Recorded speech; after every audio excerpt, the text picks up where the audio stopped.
avec vous, s'il vous plaît, dans l'épître de Jacques. Est-ce qu'on entend bien sur Zoom?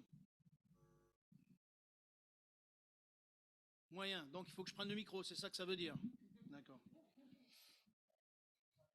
Vous m'entendez mieux? Ne le mets pas trop. Ne le mets pas trop fort. Comment? Ah bon? Bon. Oui. Il faut régler les appareils, Albert. Ah bon? D'accord. J'aimerais lire avec vous, s'il vous plaît, dans l'épître de Jacques, au chapitre 1er, verset 22.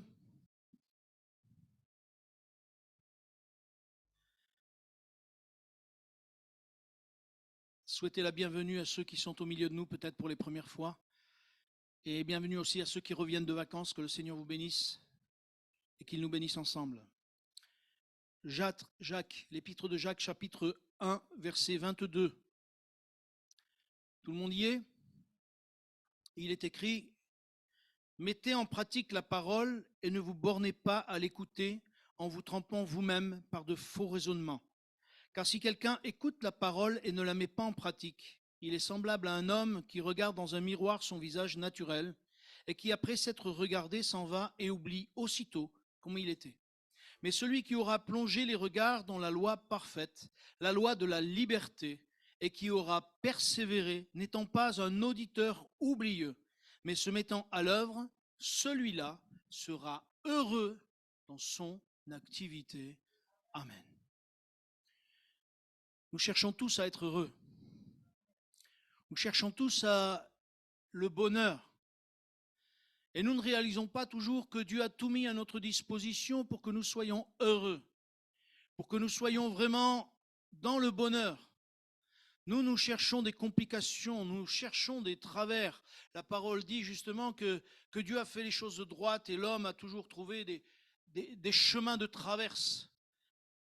Et je crois qu'il nous faut comprendre que le désir de Dieu, c'est constamment de nous rendre heureux. Et si nous devions regarder dans nos cœurs, le problème c'est que nous ne savons pas regarder dans nos cœurs. Et le thème de ma méditation ce matin, j'aimerais que tu l'affiches s'il te plaît. On ne peut rien cacher au scanner de Dieu. Vous savez ce que c'est un scanner? Un scanner, on passe dans un scanner et il nous découpe en petits morceaux, si je puis dire, en images. Et ils savent exactement où il est notre foie, ce qu'il y a dans notre foie, les points noirs, les points blancs, et tout le reste. Il n'y a qu'une chose que le scanner ne peut pas voir. La peine qu'il y a dans nos cœurs, la tristesse qu'il y a dans nos cœurs, le malheur qu'il y a dans nos cœurs. Lorsque nous sommes malheureux au fond de nous-mêmes, le scanner ne peut pas le voir. Mais le scanner de Dieu, il voit tout. Dieu dit qu'il sonde les cœurs et les reins.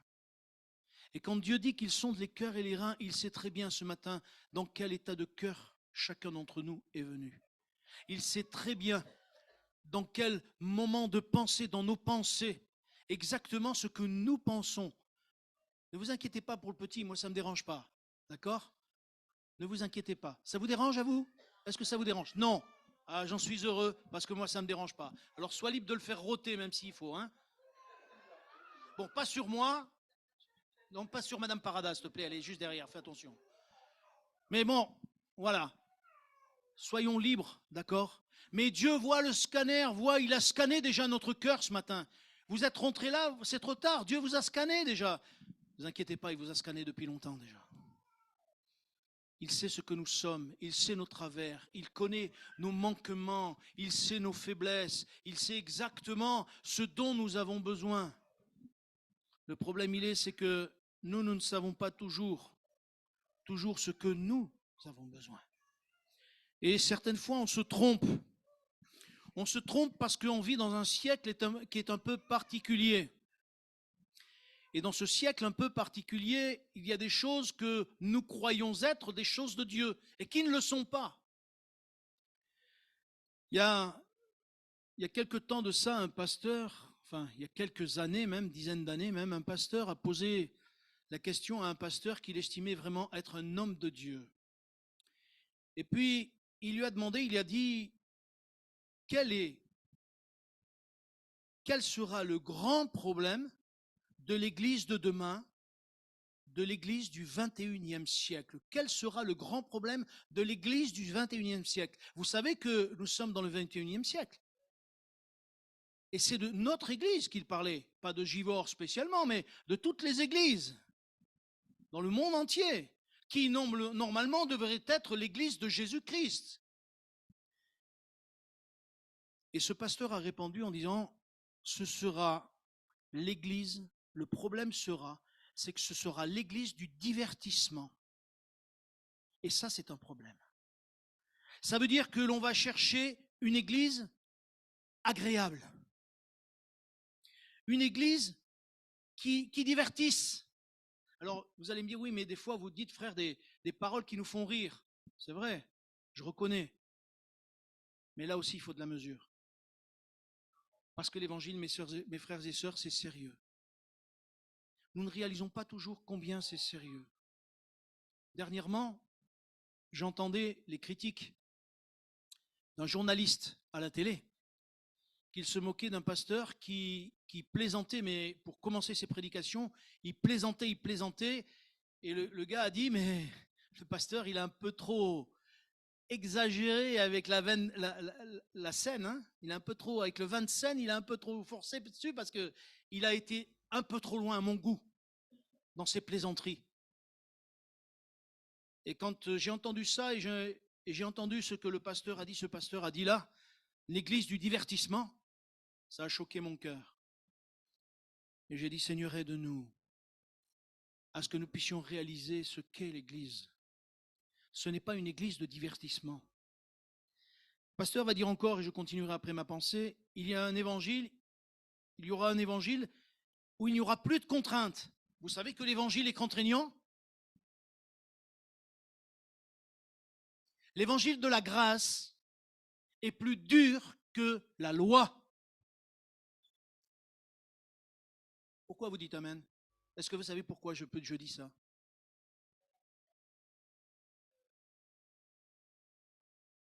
Non, ma sœur, c'est pas ça du tout. La loi de la grâce, elle dit ceci. La loi, elle dit ceci. Si œil pour œil, dent pour dent. Et la grâce, elle dit quoi? Si on te frappe sur la joue droite, tu tends la joue gauche. Qui c'est le plus dur? Qu'est-ce que c'est qui est le plus facile? Je vois qu'il y en a plein qui veulent mordre. C'est ça que ça veut dire. Il y en a plein qui veulent mordre. Il y en a plein qui veulent mordre les autres. Ça, c'est la preuve, ça. Vous éclatez de rire parce que vous avez très bien compris. Et pourtant, c'est la loi de la grâce.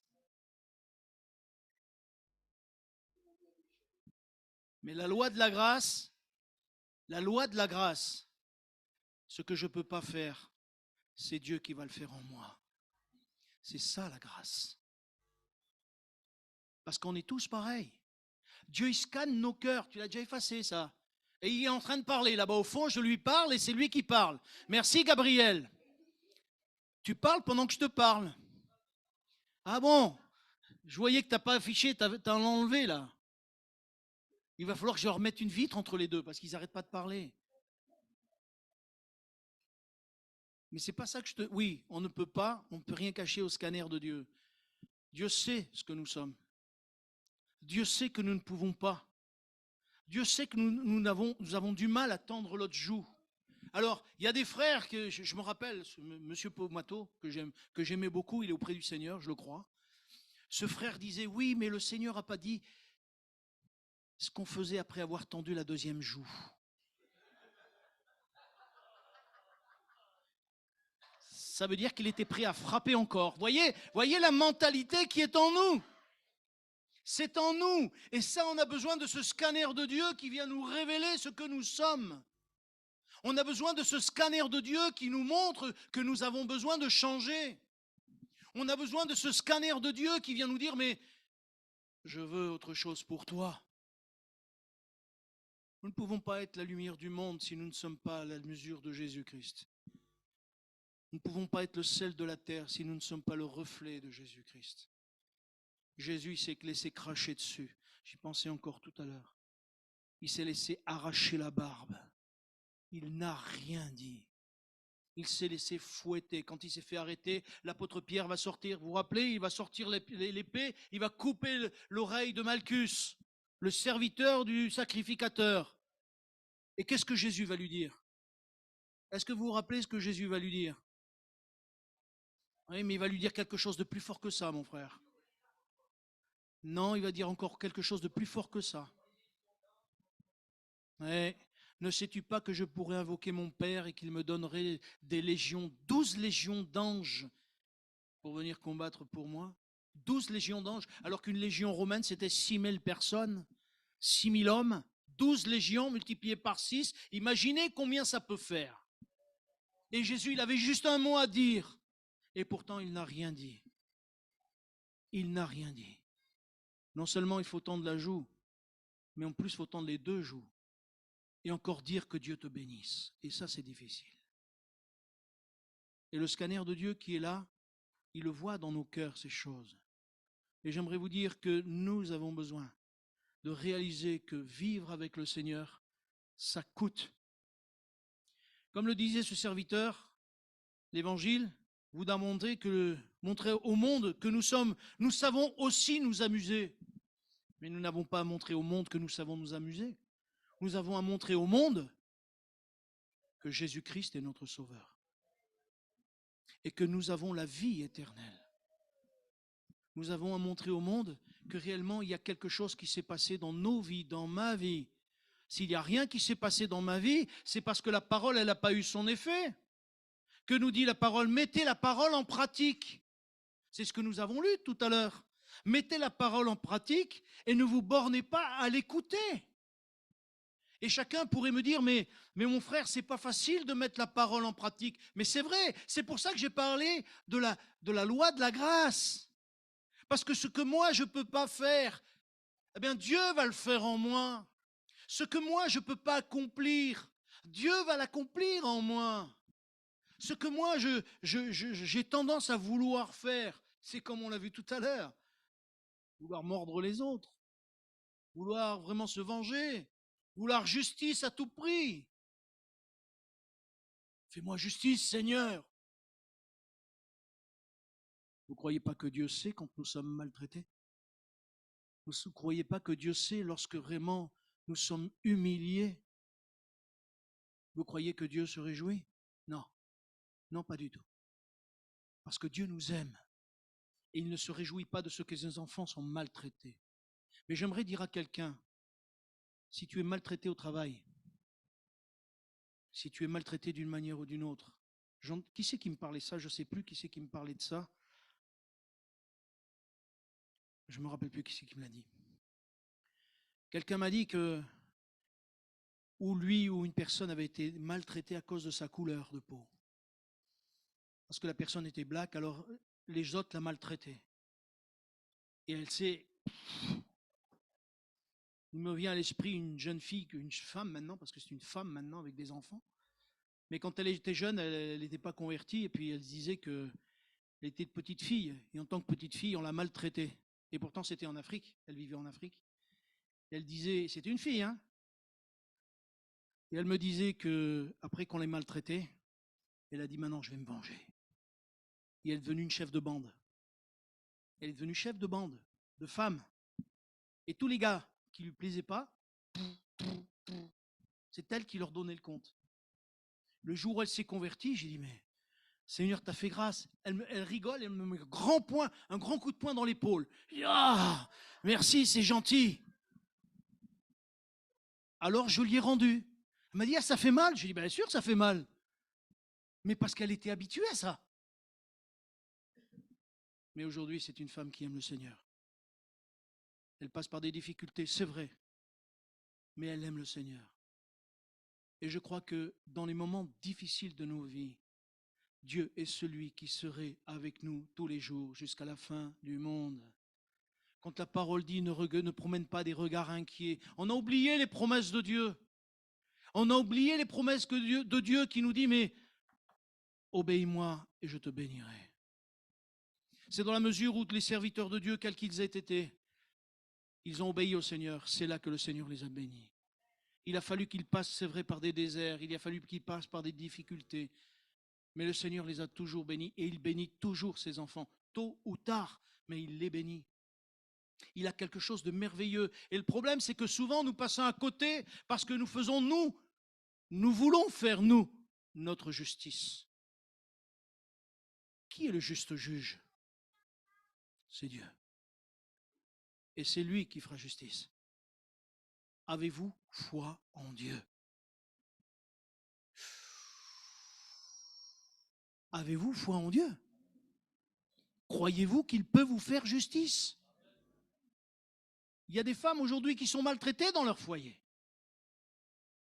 Et s'il y avait au milieu de nous quelqu'un comme ça, fais confiance au Seigneur. Remets-lui ton mari entre tes mains. Remets-lui ta femme entre tes mains. Ah non, les femmes, ça frappe pas. Ah ben si. Les femmes, ça frappe leur mari aussi. Vous ne saviez peut-être pas. Mais les femmes frappent aussi leur mari. Moi, j'ai connu quelqu'un où sa femme le frappait. Et il a été obligé de divorcer avec sa femme parce que sa femme le frappait. C'était trop. Et il est venu après au Seigneur. Mais il y a des choses comme ça dans la vie que nous ne comprenons pas, que nous ne savons pas. Mais c'est là que notre foi doit rentrer en jeu. La foi a des exigences certaines fois que nous ne réalisons pas. Et je crois que ce que nous devons comprendre, c'est que nous devons veiller. Et j'aimerais lire avec vous un texte, s'il vous plaît, qui se trouve dans l'Apocalypse, au chapitre 2.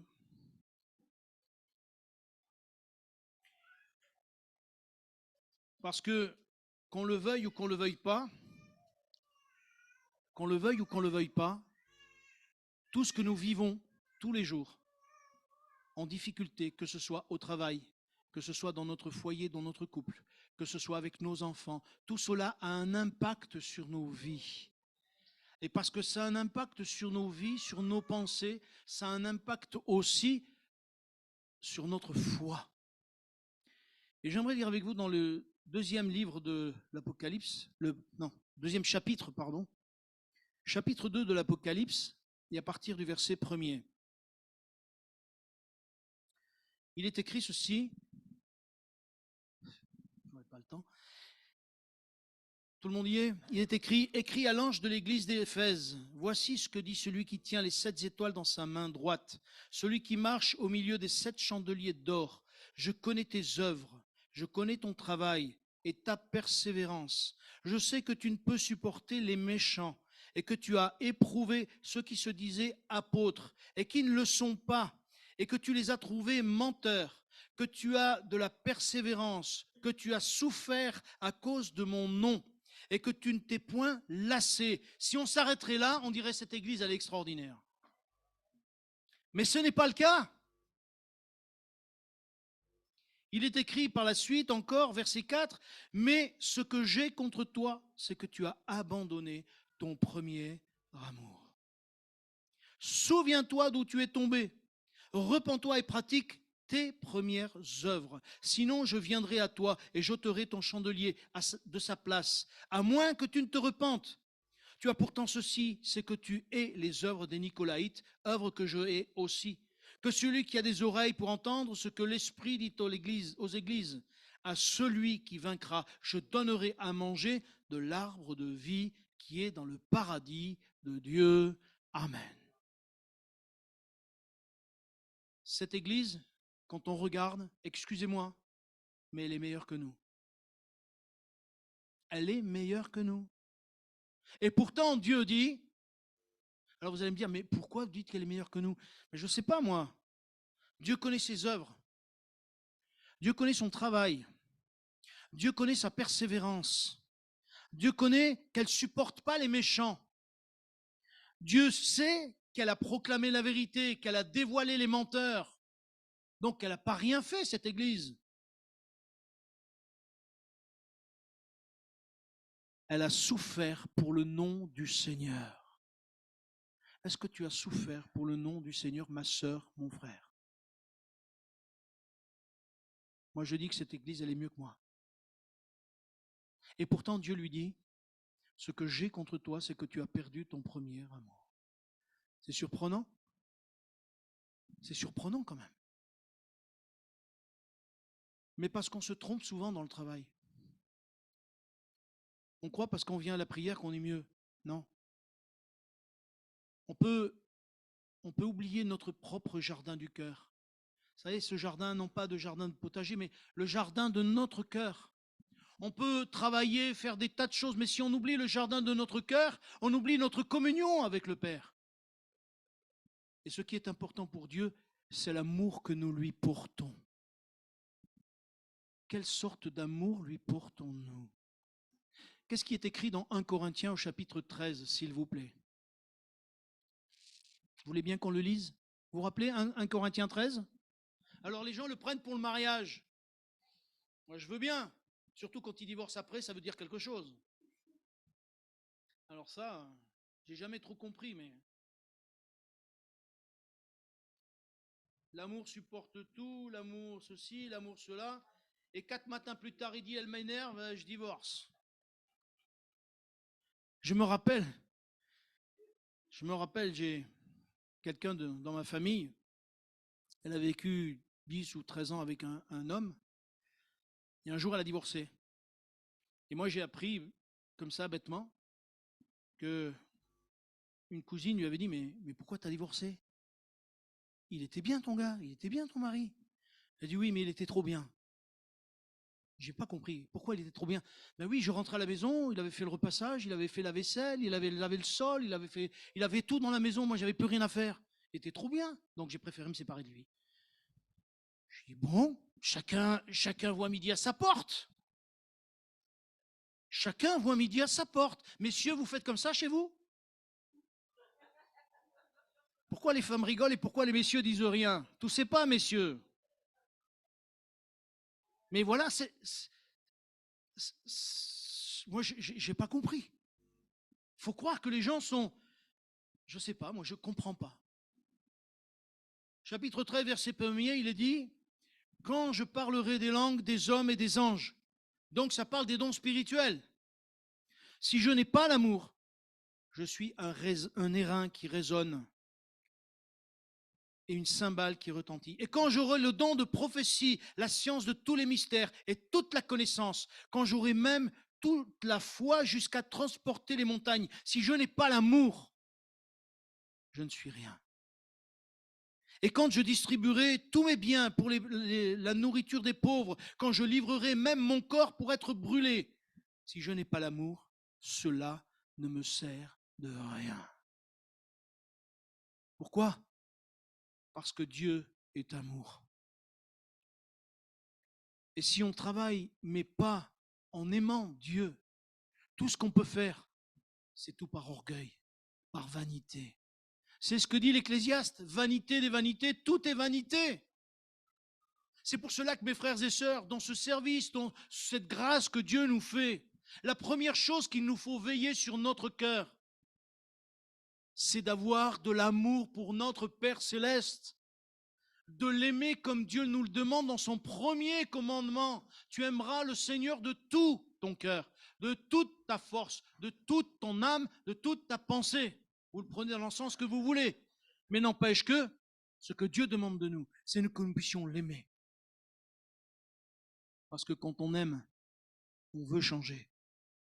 Quand on aime, on veut faire ce qui fait plaisir à celui qu'on aime. Quand on aime, on veut pas oublier ce qu'il a fait pour nous. Régulièrement, je pense à Jésus qui est mort pour moi. Et je dis, Seigneur, que jamais je ne puisse oublier tout ce que tu as souffert à la croix pour que je me souvienne que je t'aime. Parce que vous savez, l'amour, on peut très bien dire, aujourd'hui j'aime. C'est pour ça que les hommes, ils ont sorti, vous savez, la marguerite, là, c'est une marguerite ou je sais pas trop quoi. Je t'aime un peu beaucoup à la folie, pas du tout, quoi. Et ça finit par pas du tout, ça les arrange. Donc ils disent pas du tout.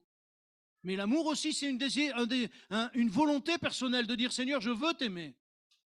Moi, je t'ai découvert comme mon sauveur, maintenant je veux t'aimer.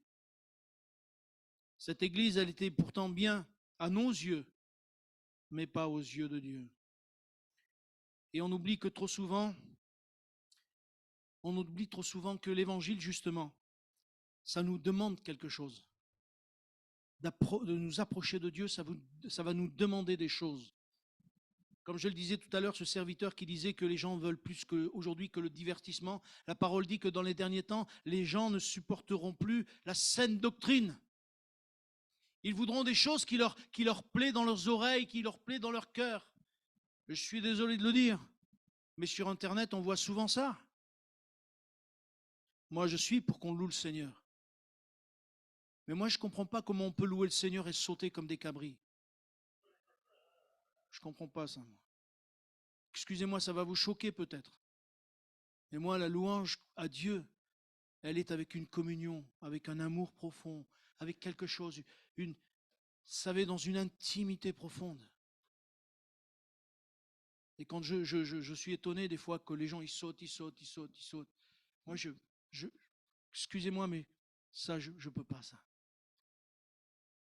Qu'il y ait des chants qui amènent à la louange, oui, ça, je l'admets. Et ça, je le comprends. Mais je crois qu'il nous faut vraiment faire attention à que l'évangile ne devienne pas un divertissement. Parce que, vous savez, il y a une chose qu'on oublie souvent. L'évangile, c'est sérieux. C'est tellement sérieux qu'il y va de l'éternité de nos contemporains. Il y va de l'éternité de nos familles. Il y va de l'éternité de nos maris, de nos femmes, de nos enfants. Et je crois que si les gens pensent que l'évangile c'est facile et qu'on a juste à chanter et de dire alléluia, que tout va bien, c'est une erreur, parce que quand viendra la persécution, c'est ce que pensaient les disciples. Ils disaient avec Jésus, tout ira bien jusqu'au bout. Avec disciples, avec Jésus, ça ira, il va devenir roi et nous on va régner avec lui et puis ça va être formidable. Et qu'est-ce qui est arrivé? Quand Jésus est mort à la croix, on les a persécutés, on les a mis dans les arènes, ils ont été mangés par les lions, ils ont été noyés, ils ont été... Regardez l'histoire. Et ça n'a pas été joyeux toujours pour les chrétiens lorsqu'ils ont prêché l'évangile, lorsqu'ils ont voulu sauver des âmes. Il a fallu qu'ils se tiennent dans la prière, il a fallu qu'ils se tiennent là auprès de Dieu pour que Dieu les tienne fermes dans la foi. Quand j'étais enfant, on aimait bien les films, vous savez, qui parlaient de Dieu. Et on avait regardé Ben Hur. Vous connaissez Ben Hur? Vous connaissez Quo Vadis? Et à un moment donné, je crois que c'est dans Quo Vadis, où il nous parlait de chrétiens dans ce film qui étaient non seulement crucifiés, mais en plus ils étaient brûlés. Moi je disais, mais ils sont fous ces gens, non seulement il est crucifié, mais en plus il les brûle. Et vous savez ce que dans ce film, ce roi dit? Mais je ne comprends pas, il chante encore. Il chante encore. Parce que dans le cœur des chrétiens, il doit y avoir autre chose. C'est l'Esprit de Dieu. C'est l'amour pour Dieu. Mes frères et sœurs, nous avons lu tout à l'heure que l'Évangile, que la parole de Dieu, nous puissions l'appliquer à nos vies, que nous puissions demander au Seigneur de nous changer, de nous transformer, de nous mener plus loin. Ça nous coûtera. Ça nous coûtera parce qu'à un moment donné, nous allons être confrontés au pardon. Nous allons être confrontés à des choses que nous ne voulons pas être confrontés. À nous laisser peut-être gifler d'un côté et gifler de l'autre. Et qu'on puisse dire, mais je vais prier pour toi pour que Dieu te change. C'est pas facile ça. Hein? C'est pas facile. Mais je crois que Jésus a payé le prix pour nous. Est-ce que nous ne pouvons pas payer le prix pour lui? Je voulais vous parler de deux autres églises. Dans l'Apocalypse, même texte, je ne sais pas si vous avez remarqué, et après je finirai avec ça. Je n'ai pas pu aller jusqu'au bout, je voulais, mais peu importe, ça n'a pas d'importance. Jésus va leur dire cette parole, souviens-toi d'où tu es tombé. Verset 5. Le Seigneur va dire, souviens-toi d'où tu es tombé. Ça veut dire que cette église, à un moment donné, servait Dieu par amour. Elle servait Dieu parce que son premier, j'allais dire son moteur, son essence, son gasoil, ce que vous voulez, c'était l'amour. L'amour qui l'a propulsé pour aller chercher les autres, l'amour qui l'a propulsé pour faire du bien autour d'elle, l'amour qui l'a propulsé pour son Dieu. Et c'est ça qui lui donnait la force, le courage. Et à un moment donné, elle a perdu son premier amour. Et Dieu dit, souviens-toi d'où tu es tombé. Si on perd l'amour de notre Père et de notre Dieu, mes frères et sœurs, on s'attachera à des futilités. On s'attachera à des services. Mais le premier service que nous devons à Dieu, c'est de l'aimer de tout notre cœur. Et si nous l'aimons de tout notre cœur, alors le scanner de Dieu passera sur notre cœur et il verra que nous n'avons pas changé. Et ce qui est important pour Dieu, c'est que nous puissions vraiment l'aimer, comme le dit sa parole, de tout notre cœur, de toute notre force, de toute notre pensée et de toute notre âme. Et dans cette mesure-là, Dieu nous bénira, Dieu agira et Dieu se manifestera. Amen. Seigneur, merci encore pour ta parole. Pardon encore, Seigneur, de ne pas avoir pu apporter les choses comme tu l'aurais voulu peut-être. Mais merci de bénir encore ton peuple. Aide-nous à t'aimer, à te passer en premier dans nos vies.